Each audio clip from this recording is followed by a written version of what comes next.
Coming live to you from St. Augustine Beach, Florida, it's time for RecruiterCast Live. In today's talent landscape, you need to be one step ahead of your competition. Whether you're a recruiter, hiring manager, or candidate, this is the show for you. Join Dave Webb, lifelong entrepreneur, big data expert, and staffing aficionado, alongside recruiting industry vet John Purton, as they talk everything recruiting. Join our live stream now on Twitch or YouTube to interact with our panel. From entrepreneurial journeys to job descriptions to the tech that will help you land top talent, this is RecruiterCast. If you want to learn about the latest trends, then this is the show for you. Live every Thursday from 1 to 2 p.m. Eastern. You're listening to RecruiterCast Live.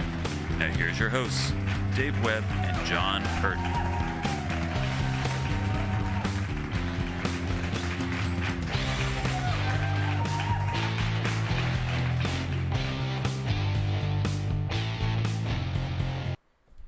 Welcome to RecruiterCast Live, episode number 85. I'm your host, David Webb, and I'm joined today by my co-host, John Purton, as you all know. Say to John. Hello, Dave. Chat, let us know if audio is good. We got a little bit of different configuration today. Hey, Kaylee. Hey, Shani Lee. And thank you, Marcia, for the follow. Appreciate that. We are at 44. I know it says 45 on the screen. And this handsome gentleman at the end of the table is Mr. Ben Platt. He's going to be our guest today. Hello, guys. How's it going? Yes. Kaylee says good to go. Kaylee, let us know if you got audio on all three of us. I appreciate that. Kaylee is our moderator. If you have any questions that you'd like to send our way, just put them right in the chat, and Kaylee will prioritize those for us. And if you're a new viewer, we do appreciate you clicking that little outline heart button and making it fill in and being a follower. We get to 50 followers. We get Twitch affiliate status. Wow, the world just opens up. Well, then the doors come off, and then we just start throwing freebies out there, giveaways, sweepstakes, T-shirt cannons, possibly. I mean, wait, yeah. Is that for real? Like, you would really get us a T-shirt cannon if we get to 50? I don't think it would be very much fun in here with the three of us. I mean, it could disagree. be fun for me. I think it could be fun for me. We could shoot them off the balcony at people going into the bank. Yeah. Random people. At least once, and then cops get involved Surprise! and start asking questions. It's like... It's just like high school. Yeah. Wait, I feel like this is a George Carlin bit. Might be. Yeah, might about be. auto accidents. Man. All right, so like I said, today is a special. We have special guest Ben Platt with us. Ben is with Timbo CPAs. He is a entrepreneurial focused accounting firm located in St. Augustine, Florida. And Ben's been a friend and a colleague of mine for a long time, and there's a lot that we could talk about today on sharing his path to becoming a CPA. And that kind of leads to our new content segment called Career Paths. So from time to time, we'll have professionals on. They can talk about where they are at in their career and how we got there, how they got there. And hopefully people thinking about going into a career as a CPA or a programmer or you name it, give us some recommendations and we'll have some people on. They can watch the video on demand on YouTube and say, whoa, that's not at all what I thought it was going to be. Maybe I should rethink my life decisions, or that sounds great. I didn't think of these things. I need to do some better preparation. So that's just to kind of set the stage for today. Some real quick housekeeping, and then we'll get right into it. We are live every Thursday at 1 p.m. And for the next foreseeable future, for the next few weeks, we're going to be live on probably like Tuesday, Wednesday, or Friday for at least an hour, hitting that 8-hour Twitch benchmark that we're trying to hit for the affiliate status. If you didn't see John's segment on Tuesday on how to do sourcing, I encourage you to watch it on YouTube or video on demand on Twitch. It was amazing. And it was pretty amazing until the internet went out. But then we recovered, and then you sounded like a chipmunk, and everyone had to hit refresh on Twitch. Which is fine. I mean, that's okay. The only disappointment, the only bitter disappointment from Tuesday's live stream was that I didn't get to tell the Diet Coke story. So you're going to have to tune in next Tuesday to hear the Diet Coke story. Okay. It's huge. It's a game changer. It will change people's perception on recruiting. As long as I'm not like the punchline. You're not. That's not cool. All. Okay. Not at all. Because you do not have my permission. No, to use me in the Diet Coke story. I never. I would never. Is it as good as the moth joke? That's by the late great Norm. That's a. First of all, no, okay. Nothing can Just be. Wanted to give you a little. The delivery check on there. that was amazing. Yes. I feel like I was probably 85% on it though. Okay. Like I drew it out I was aiming for content. I was trying to do an hour solo. Okay. Just in here by myself, trying to make the interwebs work and be entertaining.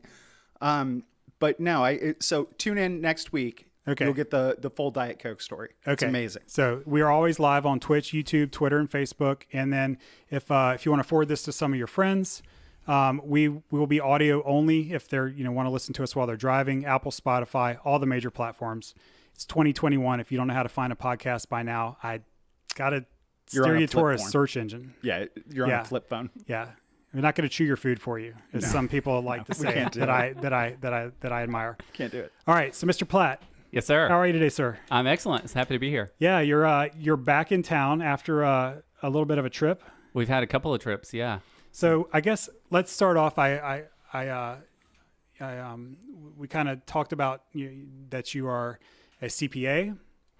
Correct me if I'm wrong on any of these things. You are a certified public accountant. I am, yes. You have started your own business. Yes, that many makes times. you an entrepreneur by extension. Yes. And so just kind of like tell us a little bit about what you do, whether you consider yourself more of a CPA or an entrepreneur, or how that mixes together. Yeah, absolutely. I mean, I think from a broad perspective, I'm an entrepreneur. Okay. The CPA business has been at the heart and soul of everything that I've done from an entrepreneurial perspective. People don't always equate CPAs with entrepreneurs because a lot of CPAs are pretty conservative from a philosophical perspective.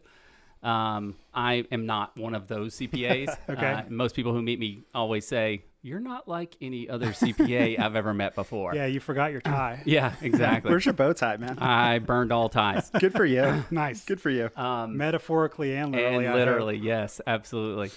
So I got into entrepreneurship actually before I got into the CPA business. So, I mean, I went to Flagler College. Okay. And a good friend of mine, roommate of mine, and probably one of my best friends right now, a guy named Jim Craig, and I started a little discount card called, creatively, The Card. Brilliant. And keep it simple. Hold on. And we The Card. The Card. Is hold on one second. Let's see. I just want to verify. Oh, there it is, right there. Is this the card? That is the card. Yeah, and that's Jim. That's Jim on the left, and that's me on the right. And now we probably look like the people who ate those kids. 'Cause I think we weigh about twice as much as we did then. So a little bit of reference here. What year is this? That would have been 1995. Okay. Yeah, 1995. We started the card. We went around town getting all these different businesses to like St. George's Tavern to do like, buy one get two free, or buy one get one free type of discounts, or Subway or whatever. And then we sold it to all the unsuspecting freshmen at Flagler College for $10 a piece. And perfect. It kept us in beer and pizza the whole semester. It was brilliant. I love it. Competing with Capital One. Exactly. For card distribution to the unsuspecting freshmen. To the unsuspecting. That's right. So you literally, you came up with the affiliate program before there was an affiliate program. Before it was popular. That's Well right. played, sir. Yeah, well played. Yeah, and I have to give Jim Craig a lot of the credit on that, because that was his idea. I just kind of helped him get it implemented, and he had seen it. I think his older sister, at her college, and was like, "They did it there. We should do it here." And so we did. See an opportunity, jump on it.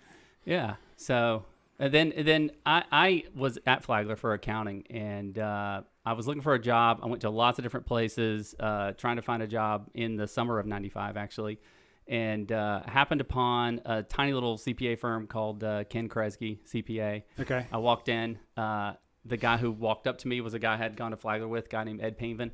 And I said, "Ed, what are you doing here?" He said, "I work here." "What are you doing here?" I said, "I want to work here." And he said, "Well, your timing is great, because I'm going to MBA school and we need to hire somebody." And honestly, like, that was it. That was the interview. I started working there like 2 months later, and I didn't really intend to be in public accounting when I went to school for accounting. Okay. But that's what the job that I found was, and then I really fell in love with it. Mostly, there's two things, like, for people who are considering accounting, right? The two things, or public accounting in particular, the two things that I think really resonated with me is, one thing is that, you're doing something different every day. Mm-hmm. There's all these different projects and all these different clients, and you do not walk into the door and do the same thing that you did yesterday. It's always something different. Okay. And then the other thing is that you're or at least I found how much I liked working with entrepreneurs, right? And I had some experiences early on where I was working with CFOs of bigger companies, not the owners of the companies, but like somebody who had been hired to be the CFO. And there's a big difference between working for, like as a consultant, working with someone who works for the company as opposed to working with the person who owns the company, right? Yeah. Okay. Yeah. Entrepreneurs have this passion, right? And this energy and this enthusiasm, and they're super stoked about the thing that they're doing, right? Yeah. And being connected with that is, I mean, to me, it's like everything, you know, I mean, Right. that's the piece that I love in all of it. And so like 10 or 15 years ago, I kind of made a conscious decision that I want to work with entrepreneurs, right? Because that's where all the good energy is coming from. Right. And So the difference being working directly with the entrepreneur versus working with a staff accountant at a larger company. yeah, There's I not mean, the same. well, and a lot of people go the Big Four route, right? And they go work for Price Waterhouse or, you know, one of these big Four CPA firms, which, you know, I don't want to take anything away from that because there's excellent experience to be had there. But when you go work for that firm, those clients that you're working on, like you're not working with the owner of Dell or CSX Right. or Right. whatever, right? You're performing a function. Yeah, you're just Yeah. working with people who work in those companies and you're doing a job and you're learning some skills and it's all good. But you don't get the energy, you know, that you get from working with entrepreneurs. So working with entrepreneurial is, whoa, hey, Wow. look at that. That just happened. Paige White, thank you for the follow. We Thanks, Paige appreciate White. it. All right. So I imagine that having to It might be a lot louder for us than it is for them. Okay. Yeah. Yeah, that was volume 12, just so you guys know. Yeah, no, it wasn't too disruptive. It was jarring. Maybe. It's just like a little caffeine boost. Ooh, that's fun. Yeah. So I imagine working with entrepreneurs, you have to kind of be like a mile wide and an inch deep, and you have to like learn all kinds of industries and so what's that like? Where you have to kind of give yourself a crash course on new businesses all the time? Yeah, that's a really great point. I mean, I think, and honestly, I think it's true for people who work in public accounting in general, right? So, I mean, if you're working for any kind of a CPA firm and you're working on tax or you're working on audit, you really have to be a generalist first, right? You got to know a whole lot about, you know, or actually, I guess you need to know a little about a whole lot of things. Stuff. Yeah. And there is a very large body of knowledge in the accounting world that you have to learn in the very beginning. So those first few years, right? 3 to 5 years or 3 to 7 years, it's just absorption. I mean, you're just absorbing and absorbing and absorbing and, you know, learning these different rules in these different situations, and there's exceptions for everything. And, you know, both of you have had experience with the Internal Revenue Code in one form or another. I know you and I have had lots of conversations about it. And, you know, it's just a morass of questions, right? And exceptions. And, you know, this is the rule in this case, but not in this case. And so, you know, you're just constantly trying to absorb all of that. And then figure out how does it apply to each client situation, right? So like, what is this client doing? What are their goals? What are they trying to achieve? And then, you know, what tools can I bring out of the tool bag to apply to that situation? And it takes time. You know, I mean, it takes a good 5 to 10 years to really get good at doing that. Yeah, I can't imagine memorizing all that stuff. So do you guys have like a kind of like a knowledge base that you can go to so that you don't have to have all that stuff memorized? Or, you know, like there's law databases, there's, you know, in programming we have Stack Overflow or manuals. We have, I would say like maybe 3 or 4 significant sources of knowledge, right? I mean, the first one is one that you've probably both heard of. I don't know if you've heard of Google. Are you familiar with that? I have. We don't use it anymore, but we've heard of it. We know of it. We're familiar. Yeah. Search engines for sure. You know, there's good information there. We have research databases that we subscribe to and pay a lot of money for, and that gets us. There's a lot of so there's like always primary source information or research, and then secondary, which is the editorial side of it. What does this actually mean, right? So Congress creates these laws, and then you have all the people who interpret it. So we have access to all of that. We've developed our own.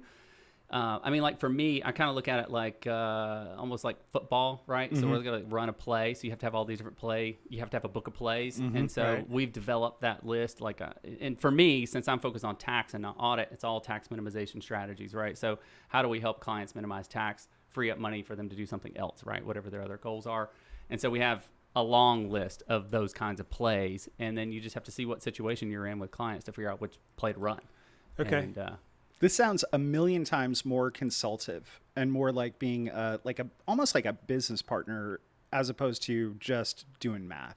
For right? sure. Like I know that sounds rudimentary, but I'm a dumb recruiter. So, when I see CPA, I'm like, oh, this person must be great at math. But then hearing you talk about this, it's almost like you're an extension of the business and a business partner. Yeah. And I think it's a common misconception that, accountants have this like, they're very good at math. Sure. Like the most complicated math we do is multiplying income by 40% to figure out what tax is. I can or do whatever. that. Yeah. I mean, it's not super complicated math. I mean, we are good at Excel and all those kinds of things you have to be.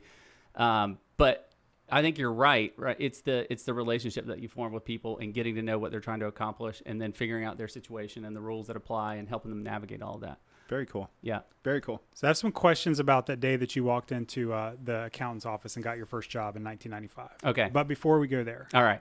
what was the first job you ever had? How old were you? Was it legit? Like, were child labor laws broken? How much did you get paid? Did you get paid in candy or cash? And it's okay if we they want were. we We've all want been we there. want these details, and the statute of limitation is up. It's Okay. up. I You're mean, clear. this is not one that you would guess. Okay. Because well, I guess I did when I was younger, like early teens, babysitting and that kind of stuff, right? Sure. Okay. But the real first job I had, I think I was 16, and we lived in north central Florida, near a little north of Lake City, and Where's that? Jasper? north of Jasper. Okay. Is actually exactly where we lived. I don't know how Well, there's you know only Jasper one, and because- don't know Lake City. Because Lake City's almost Georgia. There's only like one Yeah. place, Right. Exactly. between the two. Okay. Right. So I wanted to get a job, and a buddy of mine said, you should come work in the tobacco fields with us this summer. Sounds great. And I was like, I Delightful. don't have any other options, so let's go do it. And so I was the stacker of tobacco leaves. So they would actually bring us the tobacco from the farm, Okay. from the field. They bring it to us in front of the barn. I was one of the two guys who would grab it out of the trailer, put it on this table. We would spin it around. These other two guys would put this rack with spikes through it and then put it up in the barn to dry. And Okay. that's what I did for 3 months. I got nicotine poisoning through my skin. Really? Yeah. So what is nicotine poisoning like? It's like just being deathly ill. Yeah, for a week. Did anyone tell you to wear long sleeves, or No. was it just like? And it was 100 degrees and nobody was wearing even a shirt. And it was at that moment that Ben decided to go to college. That's right. That's exactly So what the happened. truth is, yeah. I mean, when I had these 2 or 3 jobs. Like I helped one summer. I moved appliances for Sears, right? Installed appliances. Dreadful. Super hot, physical labor. The summer after I graduated high school, I worked construction. On top of roofs, putting on roofs, and I definitely came to the conclusion that I wanted a job that involved air conditioning. Yes. Yeah. Right. I had to Yeah. have that, and so I was very motivated in college. Yeah, I can imagine. Dave's roofed houses. I've roofed houses. I've worked in a bread factory. What was the other horrible job you had? Pulpwood, cutting Pulpwood. That's Yeah, right. I've done that Yeah. too. Yeah. Yeah. Not Yeah. fun. Yeah. So I'm seeing a theme here. Like I see a lot of old dudes who used to do a lot of manual I feel labor like- and kind of migrated away I from that. feel like the state tried to turn us into like agricultural country boys before we knew better, and we beat the system. not having it. Yeah. Just not having it. I mean, tobacco. did people fields. drive you into corn picking, being from Nebraska? No. So Jenny Lou did that. Jenny Lou lived out in the middle of Nebraska, but I was in the big city of Omaha, Okay. where we're a little bit more refined there with our 400,000 folks and the College World Series. I mean, we don't. I was just there this summer. I liked Omaha. It was nice. It's a fine place to visit. Yeah, it's cool. Yeah, not live but visit. It's a fine place to visit. I agree. recommend everyone visit once. Yeah. But no. So yeah, I did see some friends doing agriculture in Nebraska, but mostly I did roofing. I worked in a beer distribution plant where I was taking loose cans of beer and putting them into 12 packs and then hot gluing them all day long, which was awesome. But no, I never worked in a cornfield, although I would have. Push came to shove, I would have. I'm sure. Okay. All right. Okay. So you're in Jasper. You're stacking tobacco leaves. Stacking tobacco. Stacking tobacco. Stacking the backy. I was not expecting that No. at all. No. All right. You move some appliances, and then you graduate from high school. And Yeah. Flagler, you go straight to Flagler? I went straight to Flagler. Okay. So undergrad at Flagler. Yep. And then what year did you start school? 93. Okay. So 2 years in, got tired of not being able to afford things because you were a broke college kid and decided to start seeking money. That's right. Yeah. Had to go find some I money know the and wanted story. experience, you know? Yeah. I mean, I knew I wanted to do something in finance. I didn't know what it was going to be, but I just wanted something on the resume that had something to do with it. So your social media manager sent us one other photo. And I got to admit, you look younger in this one than in the first one. So I need to know what job this is. So What is this? This is actually my this was an unpaid position, so I don't actually classify this as a first job or entrepreneurship, but I did found the high school store Okay. at Hamilton County High School, and so we had the Trojan campus store, and All right. yeah, so that's me running the store, and I had my 12-column ledger that I kept track of all the inventory, you know, and I sold my pencils and erasers, and yeah, I mean, we made a small killing there. Very like advanced inventory management system. Fundraising for the school. Right? Yeah, I don't even actually remember where the money went. It didn't go to me. I guess it went to the school. I don't know. And there's something you want to hear every CPA. So. Right. I wasn't a CPA yet. Yes, this drove him to the accountability of the. That's right. It's perfect. of the It's thing. perfect. All right. Well, I promise that's all we have as far as old photos go, unless you have some in your wallet you want to break out. I don't think so. All right. So, so you're doing the card at Flagler a couple years in. I guess you got a couple more years. So you got the job at the CPA office while you were still in school. I was a junior before you even. Okay. And so what can you do in a CPA office before you have a college degree or a certified public accountant? Yeah, great question. Certification. Yeah, I mean, and even in our current firm, we love hiring juniors and seniors, primarily juniors actually, because it gives you like a year and a half or so of getting to know somebody and them getting to know the work before you really make a decision on bringing them on full time. But for back then, you know, I did a whole lot of just like bookkeeping. You know, back in those days, people would bring you their check stubs and their bank statements, and you would like, you know, put it all into the computer and Right. you know, classify it all and, you know, create financial statements, and then we would give the clients the financial statements. And I think, you know, I was talking about the two things that I really like about this profession. Maybe the third is the fact that we get to know how so many businesses work, Okay. right? Like how does, I can tell you how so many businesses work, you know, because I've just seen them all. And actually the question that you should ask me at some point in this interview is if Okay. you could go back and do it all over again, what would you do? I will. Yes. Yeah. Because I've got an idea on that. But yeah, I mean, so I did a whole bunch of that. I mean, funny story. So when I think this is in 98 or 99 or maybe 97 actually. So I think maybe I was just right out of college or something. I can't remember the exact timing, but I got this virus, and it turned into this weird blood disorder where my the white blood cells or antibodies in my blood actually attacked my platelets, and it wiped out all of my platelets in my blood, and I had a nosebleed Awesome. that would not stop bleeding. Right. Okay. Ended up in the hospital. Ended up at Baptist for like a week, and you know, but none of this it wasn't like, as long as I didn't get in a car wreck or something, it wasn't Right. going to be life threatening, and I didn't feel bad either. You know, it was just a weird thing. Okay. It was in the middle of tax season. It was like early March, late February.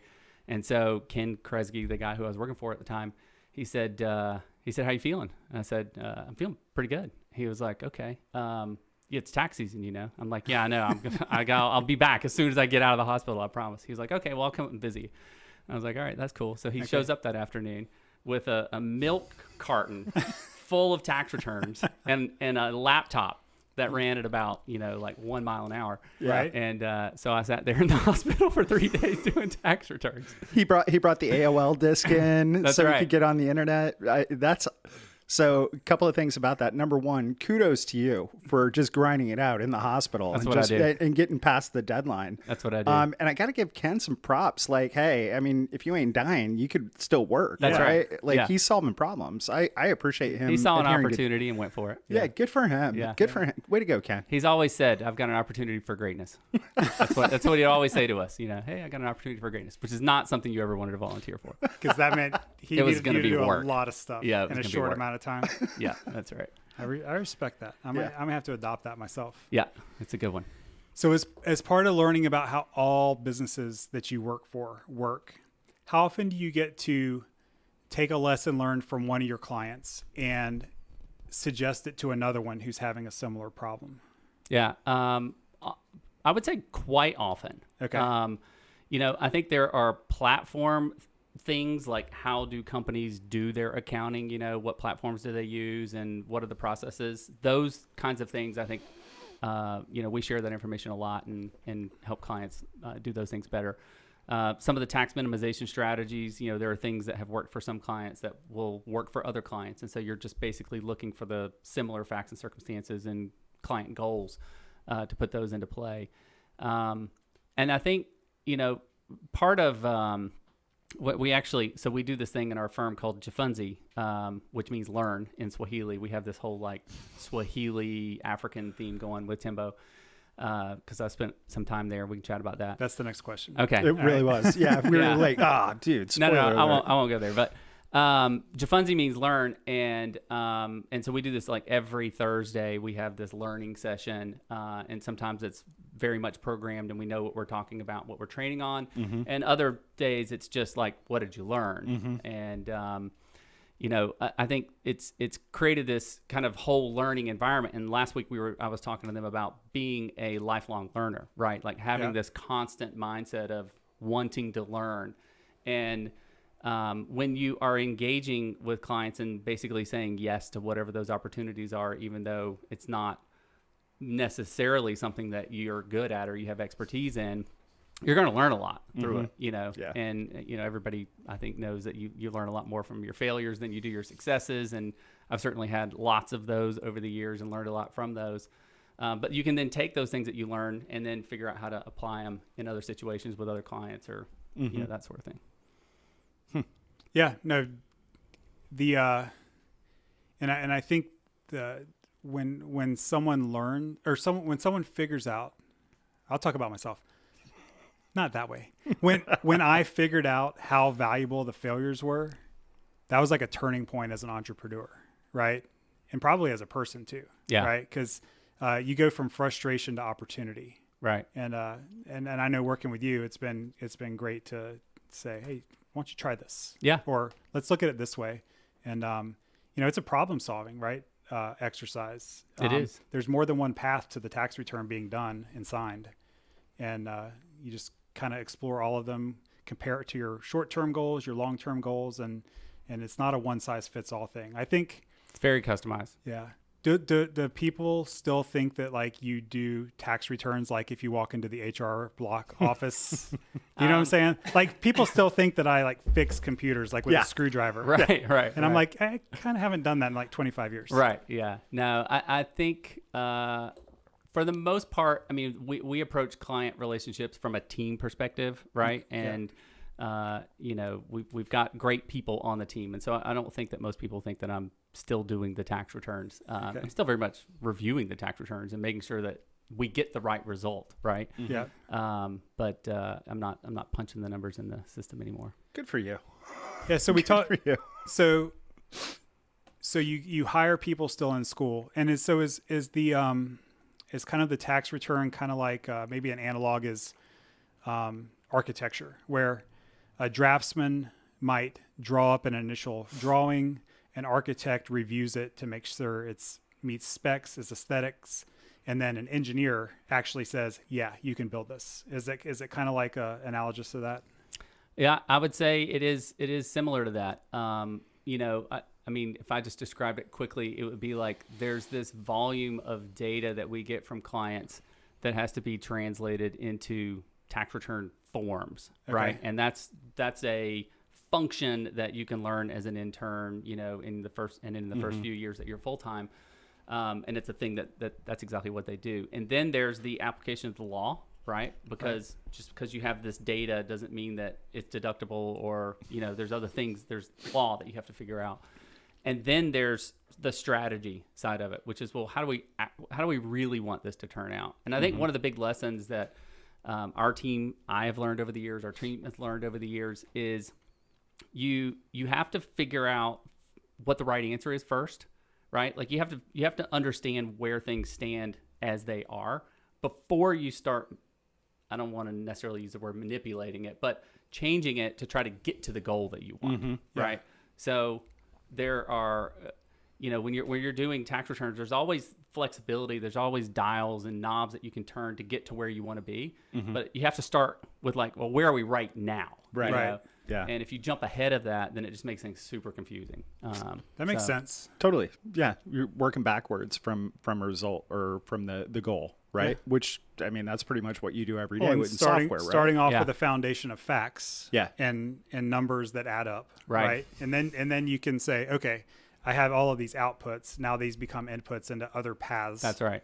And then What I think is interesting too, just listening to kind of like your business model and your hiring model, is the fact that you're bringing people in so early, where they get an opportunity to, number one, it's a try before you buy, right? Let's make sure everybody's comfortable working together, but they get an opportunity to absorb your process as well. Sure. Before they're even on board full time. I would imagine that translates to really good team cohesion, a really good culture in your organization, and probably some pretty creative thinking.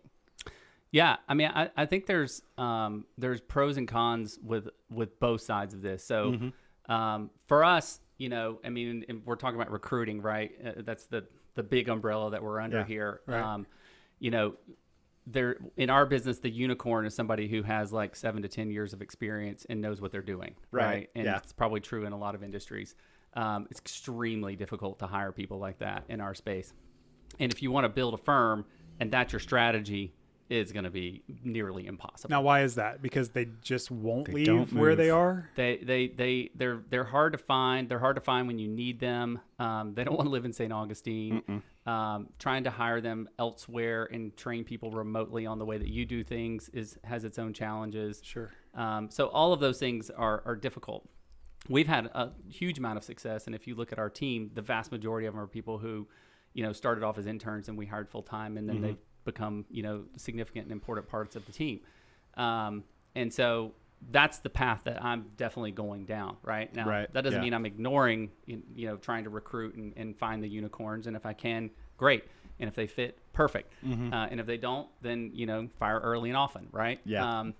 So you got to, fit that in with your whole team dynamic. But I think the point that you're bringing up, John, is like, this isn't just us trying them out. It's also them trying us and the profession out. Yeah. Right. And so I always tell the interns, like, a successful internship can be one where you say, yes, I want to work here forever, and Timbo is the best thing ever. It could also be, I hate accounting and tax, and I really now know that I don't want to do this for the rest of my life. Right? Yeah. And, Changing my major. And that's a high five on the way out. Yeah. We had good an on you. intern just like that 2 years ago. The nicest kid ever. Right, this guy, great guy, and just so good on the culture and the dynamic in the organization. But he came to me after 3 months and was like, dude, this is not for me. This is not my jam. Yeah, I can't do it. So, unsurprisingly, he's selling real estate now.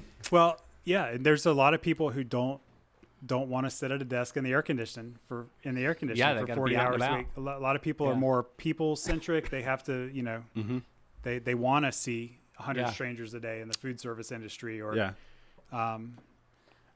we've had a lot of experience with younger hires that they had no concept of what a 40-hour work week really was. Yeah. And I'm not trying to be funny. I mean, I know. I'm just laughing because dragging it's in painful. on Wednesday, like, what are you doing? Like, dude, 3 days in a row, man. I was here 9 to 5 yesterday. It's like, well, we got 3 more to go, and then We haven't So- had that experience. I would say the ones that we've been fortunate, the interns that we've had have worked a lot. I mean, if anything, they're saying, can I work overtime? I mean, they're really Motivated. into it. Yeah. Nice. Yeah, Nice. it's I will been tell good. you, just anecdotally, the biggest fee I've ever earned in my life as a headhunter Yep. was pulling a CPA from a Big Four CPA firm and placing him with a regional firm in San Diego. And it may have been the most excruciating headhunting experience of my life, because you're right, man. They don't move. They're very tough to reach out to. They're very tough to talk to, especially if you're not in the industry. Yeah. CPAs don't like to hear from headhunters. Like, you think Right. you don't want to hear from a recruiter? CPAs really don't want to hear from recruiters. But I can't imagine someone wanting to hear from them less than me, but I'm going to trust you on that one. That's a tough one to get those industry vets to make that move. So yeah, that's thank you for confirming my bias. I appreciate that. All right, you had a question about the Swahili? I was yes. I mean, All right. Swahili. Like there's so many for those themes of you on your website. just tuning in, not spoken very many places in St. Augustine, Doesn't Florida. pop up No. often. I haven't encountered it. And the only reason, and so when on Monday when we were doing the planning for this show, and I looked at your website, I was like, what's with the Swahili? And the only reason I know about Swahili is that there was a local restaurant that I used to go to in Vegas that on the back of their menu they had words in Swahili, and I could never figure out why. Like it was just the most random thing, and I hadn't seen that until I went to your website. So please tell us about the Swahili connection. Cool. Yeah, I'd love to do that. It's definitely there's like I can give you a short answer and give you a longer answer. Both. Right. I'll give you the short answer first. So the short answer is that, our family has spent quite a bit of time in Africa. We really fell in love with Africa, South Africa in particular. And when I was starting my own CPA firm, the last thing I thought that the world needed was another CPA firm named after its proprietor. And I wanted to create something that was bigger than me, right? Because I don't want it to be about me. I want it to be about the firm. I want it to be about what we do for entrepreneurs. And so I was looking for this name, that.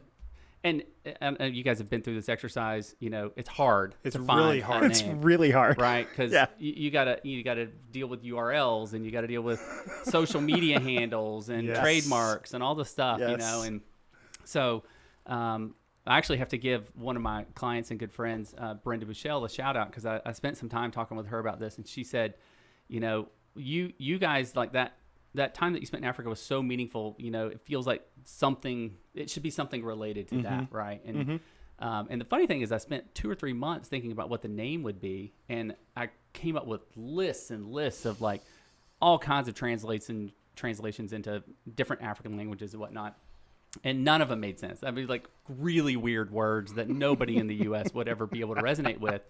And I called a buddy of mine in Orlando and went to have drinks with him, and I was trying to explain all this to him, and we just started talking about it. He's like, well, what experience did you really love the most? And so we talked about elephants and these experiences that we had where we like spent time in fields with elephants, not on them or riding them or whatever, but just like with them. And it was mind blowing, like how gentle and familial, these animals were. They were just incredible. And he was like, well, what's the Swahili word for elephant? And it was Tembo. Nice.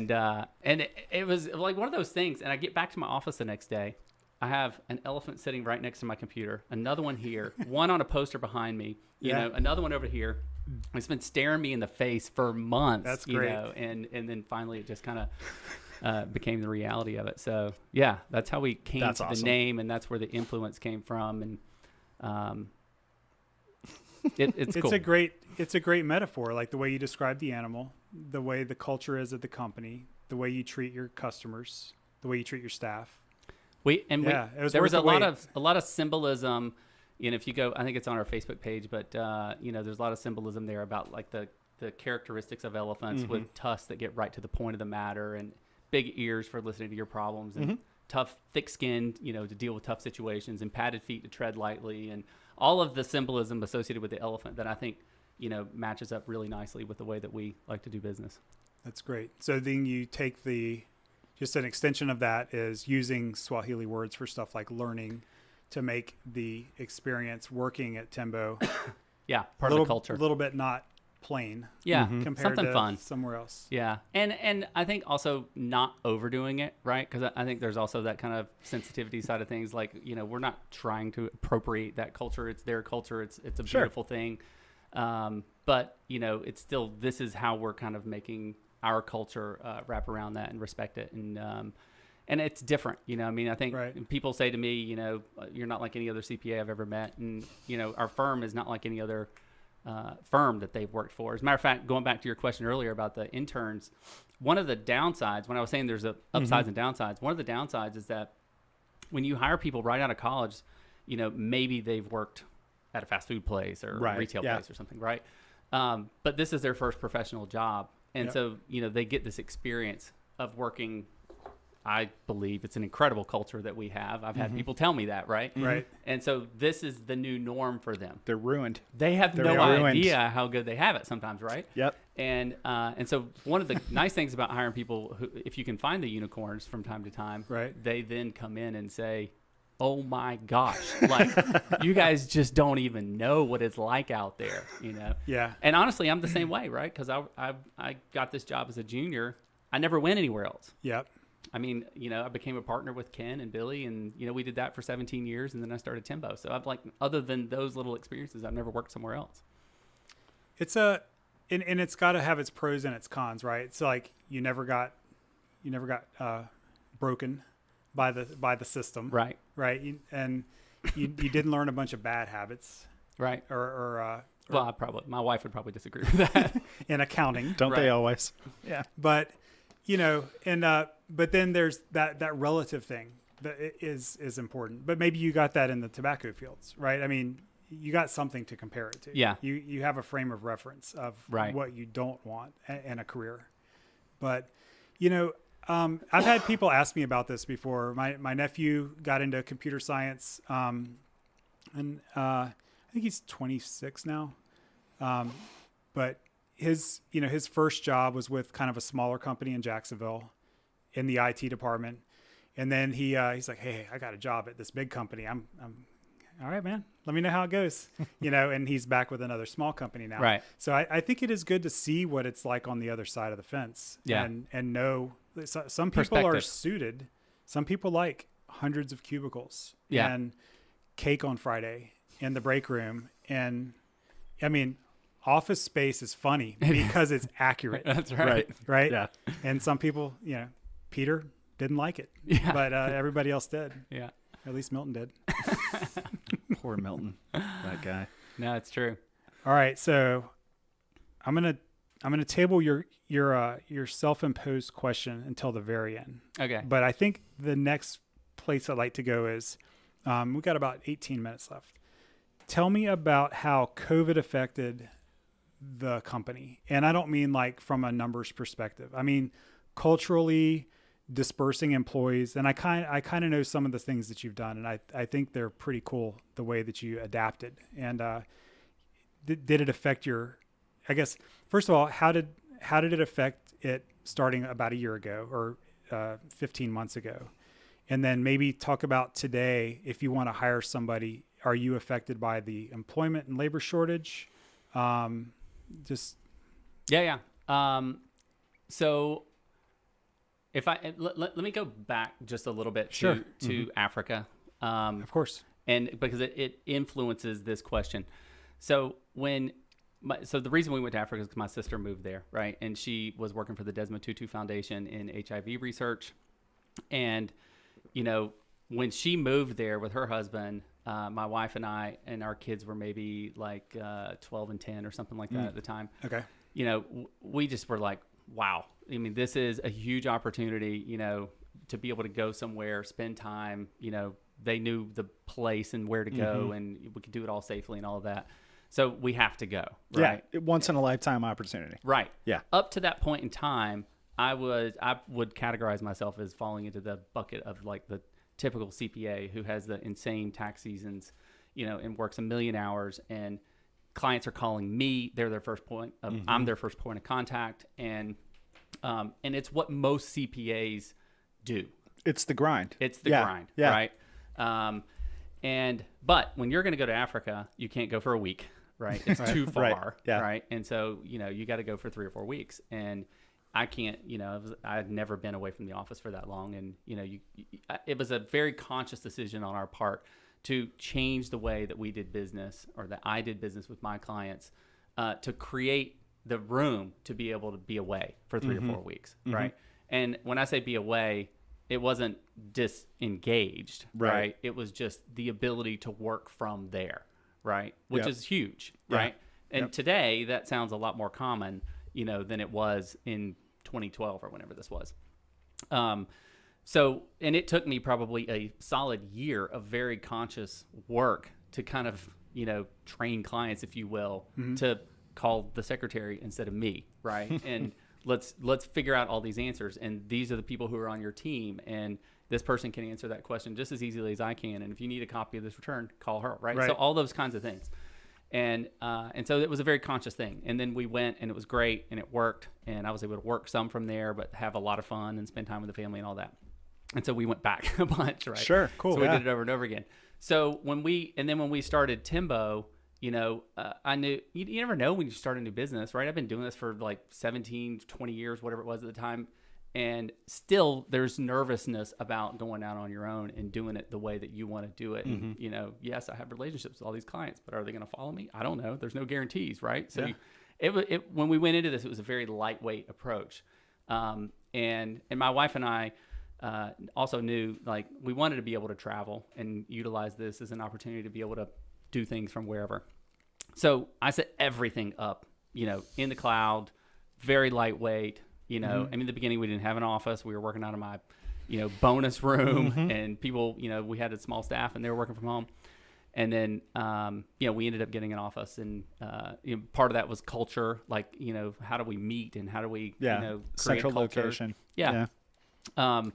So we already had all of that set up. We were already in a place where people could work from home or not, or work from the office, work from wherever. I've always had an attitude of, I don't really care if you work 40 hours a week. I just care if clients are happy. Like if you can get everything done that you're supposed to get done and clients are happy and we've, met or exceeded all their expectations, great. Did you do it in 30 hours? Fantastic. Did it take you 50? Sorry. Try to go faster. Like whatever it takes to get it done. Right. And so when COVID hit, there were two things that I think impacted us immediately. Number one, we were no longer working at the office, and most everybody was working there. We were maybe a third of us were working from wherever, and 2/3 of us were working for the office. And so now those 2/3 were working from home. We had some new people, and we've learned now after the fact too that in some ways they kind of got lost in the shuffle. Right. There's a lady named Rose who, I don't know if Rose is listening, but Rose, was being trained, right? And then all of a sudden was working from home by herself with no safety net and, nobody to really ask questions to. And so that part I think was difficult. And then the other thing that happened was that there was crazy things happening in the government that were affecting small businesses, like PPP loans. I forgot all about that. Right? Yeah. That was like 10 years ago, right? Right, exactly.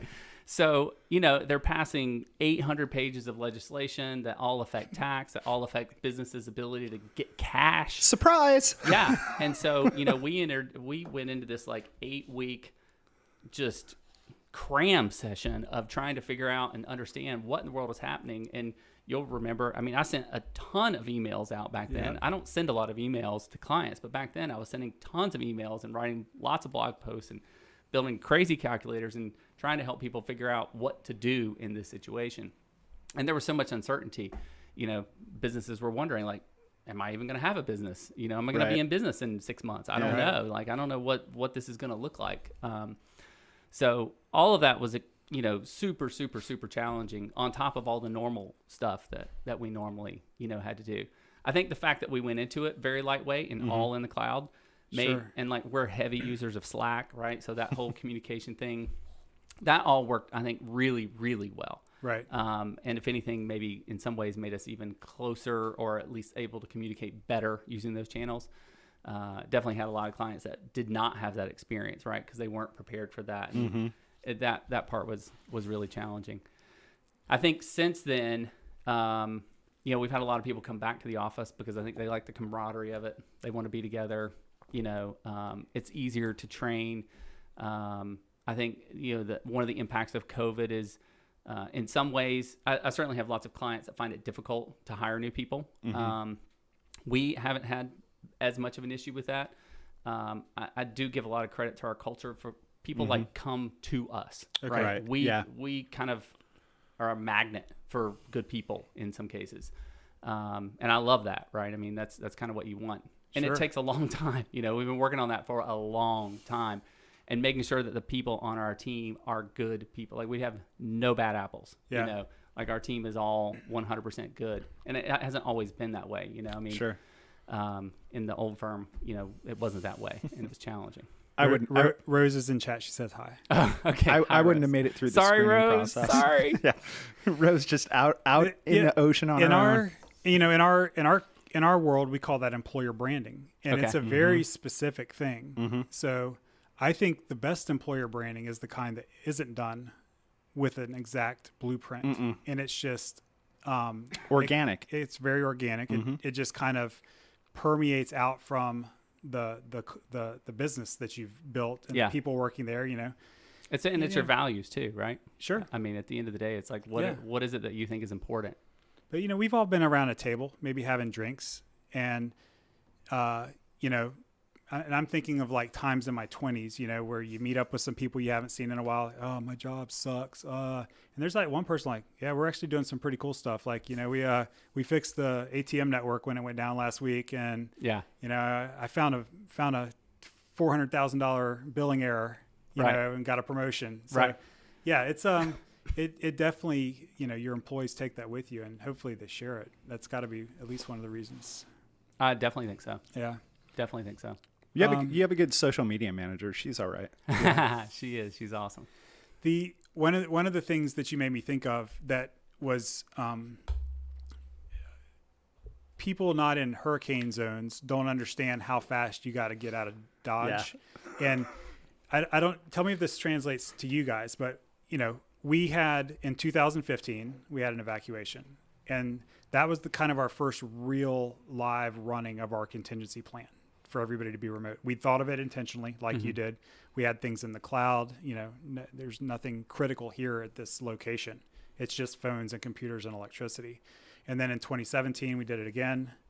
And so it was just kind of like, I think I sent out an email that said, hey, don't come in tomorrow. Follow the hurricane protocol. Yeah. Coordinate coming in here and getting your crap over the next 24 hours. Make sure you don't run into anybody.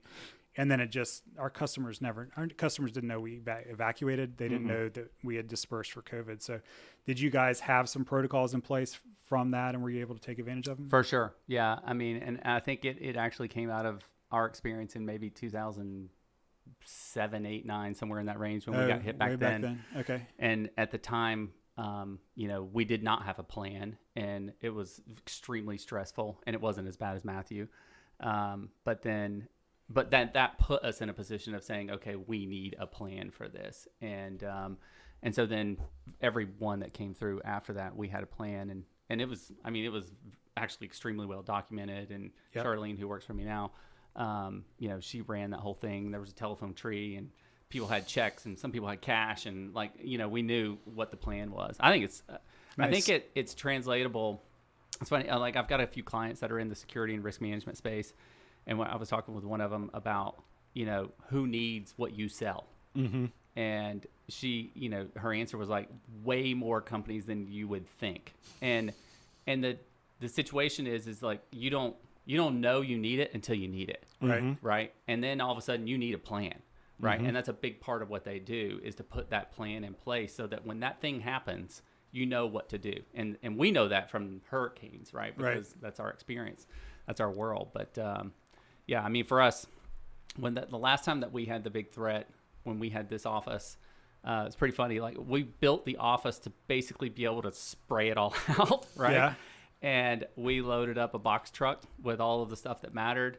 Everybody has laptops, and we got everything done. And then we were like, what are we gonna do with all these chairs? And I realized that in an office for 14 people, we had 37 chairs, and so we got climbing rope and literally strung the chairs from the rafters to get them up, 5 or 6 feet. And it worked like a champ. Yeah, because you guys are in a zone that definitely floods. Definitely floods. Yeah, I think we're at elevation 1. Yeah. Nice. Yeah, it's Matthew was a surprise because the water, everyone expected the water to come from the ocean, right? And it came from the intercoastal. Exactly. And no one I knew counted on that. But, right. Yeah. Yeah, interesting. And there's I like you don't know you need it until you do. And it seems like having a good contingency plan like that is good, for anybody, especially if you don't think you would ever have to use it. Like, you're going to be caught the most off guard. Yeah. And as we're seeing now, there's some form of natural disaster in just about every part of our country. I can't think of, and man-made. I mean, and to some extent, in dealing with a lot of these security companies, it's the people threats, right? Mm-hmm. That companies are having to prepare for, more and more. Yeah, you're right. That landscape changed over the last 2 years. Big time. For sure, especially in larger cities. Yep. You have another question before my final question? I just wanted to, not necessarily a question, but I just wanted to give some props because again, on the website, I was looking at your social business and the fact that a big part of what you do is giving back to the community and giving back to organizations. And I think that's awesome. It's something that a lot of companies like kind of hype and play up. And I see that it's a small part of kind of your presentation to the public. But how did that come about? Like was that always intentional, or was it something that evolved after a couple of years out on your own? Well, I think that from the community perspective, that's something that my wife and I have been focused on. As a matter of fact, today was a huge day for us and the Tag Children's Museum because we had our official groundbreaking. We've been working on this project for 13 years. And, Congratulations. Today, that's where I came from. I think when I met you, you were about to build it. Right. So what is it? It's a children's museum, it? so it's a hands-on, kind of science center children's museum. It's at the shipyard complex over behind Target. Okay. And it's incredible. Yeah, I mean, go to tagmuseum.org and look, the plans are there, and there's a media kit and all of that. It's an amazing project that we've been working on a really long time, and it's the first cultural facility that's been built in Northeast Florida in 20 years. Congratulations. Yes. That's huge. Kind of crazy. Yeah. So, but that was kind of the first foray into like the making impact on the community. Back in 2015, or actually back in 2013, I founded a company with a client of mine that we then merged with another company in Dallas in 2015. The guy who was president of that company, he and I really hit it off. We brought in another guy named Sam, and the three of us kind of hatched this social business idea. It's there's some great books on it, but everybody's familiar pretty much with Tom's Shoes and the buy one give one model. So this one we do buy one nourish two. So the products that we sell then nourish somebody else. Nice. And it's made a huge impact. I mean, I think we're like 35 million servings or something. I mean, like that it's incredible. That's cool. It's really incredible. Yeah. So I love that space. It's fantastic that you're doing that, and it's impactful because this isn't like we're going to send you some seeds so you can plant a garden or any of that. Like you're providing socks and glasses and children's music. I mean, right. Kudos to you. So no question. I just wanted to acknowledge that. That's cool. Thanks, man. And draw some attention to it. Yeah, Okay. I love that. Well, yeah. So just if I can summarize a little bit, we've talked about the path to the CPA is if you want to do that, if you think it's something for you, try to get into a good firm with it as an intern. Try to get some experience with a couple of different types of firms just so you have a good frame of reference. And it's hard work. Lots. How much college? 6 years? 150 hours, so it's like 5 years. 5 years? Yeah. And then you got to sit for the CPA exam. CPA exam is super tough, and they made it even harder than when I took it. And you have to Okay. have like real world experience on top of just studying for the You test do. as well, right? Yeah. So you got to have so many hours in service, right? Yeah, Okay. I think. I can't remember what the new rules are, but I think you're right. And then it's good for people who like new challenges every day. Yeah, and I would I would also tell people don't do it the way I did it. I graduated from undergrad, took a few months off, had my first child, my son, or Okay. actually my wife technically had him, in November of 1998. Started MBA school in January of 99. Okay. So new baby, Whew. MBA school, traveling. It was at UF, and still working full time. Okay. Did that in a year, and then took the CPA exam the next year, and then had another baby after that. And it was insane. Okay. Right. Don't Yeah, do don't it that do it way. that So then what you would do all over again is Graduate become from a college. CPA. Yeah. Chew your food. Do your CPA. Right. Exactly. Get your hours. Do your CPA. Then have kids and the mortgage and the wife and the dog and all that It's kind exciting. of stuff. All right. Tell everybody how to get in touch with you and or Timbo if they want more information about your services and products. Timbo CPAs with an S on the end.com. Okay. Um, Kaylee will drop that in the show notes. yep. Mm-hmm. For We're on sure. Instagram. Kaylee's killing it on Instagram, Facebook, all those places. Yep. On the Insta. Just dropping Actually, it on the Insta. I'm going to extend this for a minute because there's one thing I wanted you to touch on. Like, how far have you traveled in the last year, and how did you do it? And like you Oh, talked yeah. about working remotely in Africa, but one of the main things I wanted to talk about was the opportunity of doing something you love while working in the current environment. So, I mean, this definitely comes out of that whole experience in Africa where we were very intentional about running our business that way. And when we started Timbo, we were very intentional about being able to do this from anywhere. And some friends of ours about 3 years ago bought an old Air Force bus, renovated it, and they've been living on it for 3 years. Very cool, very inspirational. So my wife last Thanksgiving was like, I'm buying a bus. And I'm like, we are not buying a bus. We do not need a bus, you know. So you got a bus. Like, yeah, so we got a bus in January, and it's like a 33 passenger limo bus, right? Like the party buses. Okay. Big though. I mean, it's 35 feet long. And so we got it in Colorado, drove it back here. It had been somewhat renovated already at that point, like all the seats were out of it, whatnot. We redid the whole kitchen and the bathroom and the living area and like the whole thing. And we turned it into this like really cool little apartment. And then in June, we hit the road and we drove from Florida all the way out to the Washington coast. Okay. Yeah, I mean, we hit. That's awesome. Yeah, it was really cool. We drove 7,000 miles. You know, obviously you guys now know for sure that I love entrepreneurs. So we spent a lot of time meeting entrepreneurs. That was a big part of what I wanted to do along the way. It's amazing because this country, like the fabric of this country is entrepreneurs, right? Yes. I mean, the big businesses get all the headlines, but when you drive across this country, you don't see the big businesses. Okay. You see, you know, this brewery. We saw a lot of breweries. You know, these restaurants. Yep. You know, these little businesses. We had trouble with the bus in Branson and this motor coach company that had worked with all these, you know, I don't know, celebrities or stars or performers or whatever. But they were tiny, you know. Yeah. And the guys were so nice. You know, they were incredible. And then the same thing in Sioux Falls. You know, we had to go there to get another part, and it was just the nicest group of people and entrepreneurs, and we just had a blast with it. And this country is amazing. Yes. You know, it's huge, and it's so variable, you know. I mean, there's just so many different things that you can see.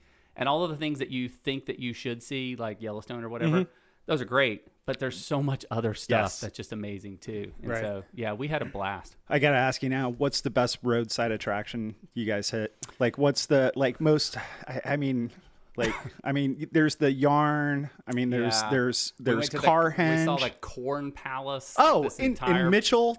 In Mitchell. Yes. Listen, never sleep on Mitchell. Okay. That's the most brilliant marketing ploy I've ever seen in my life. Go visit the Corn Palace. What is it? It's a gymnasium filled with corn cobs on the outside of the building. It's right. brilliant. It's brilliant.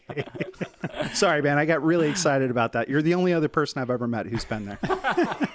Outside of my family. Yeah. No, we loved it though. I don't know if I could say, you know, what my favorite thing was really just meeting the people and businesses, and I don't know, just like getting to know this country a bit better. It was awesome. Very cool. Yeah, you reminded me of it because you guys took a lot of pictures and kind of documented the journey on your social media. So I would encourage people to go check that out. Yeah, I mean, from a career perspective, you know, I worked all along the way. I mean, you know, it was nice in the afternoons. We were pretty much free because the East Coast was already done at that point. Right. The bus has killer internet, you know, so I spent a lot of money on that. And so, you know, you could work from anywhere and get it all done. And probably satellite? Not satellite, but cellular, lots of cellular and boosters and all this kind of stuff. Very so cool. You can get a signal anywhere. One of the benefits of COVID is the fact that people are so much more willing and accepting of like Zoom calls and conference calls, and you know, it doesn't have to be a face-to-face meeting anymore. So it makes it a lot easier to do. I agree. Beautiful. All right. Well, we'll end there, and just want to say thank you to everybody for tuning in today with our special guest Ben Platt. And until next week, we wish you happy recruiting. Thanks, guys. Thanks a lot, Ben. I got to find the outro. Here it is. That's on you, man.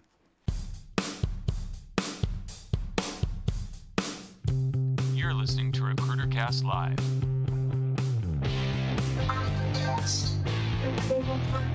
Thanks for listening to RecruiterCast Live with your host, Dave Webb. Make sure to follow RecruiterCast on Facebook, LinkedIn, Twitter, and Instagram @RecruiterCast.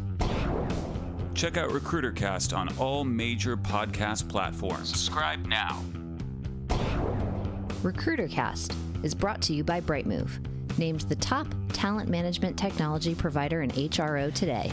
Learn more at brightmove.com. Let's talk recruiting.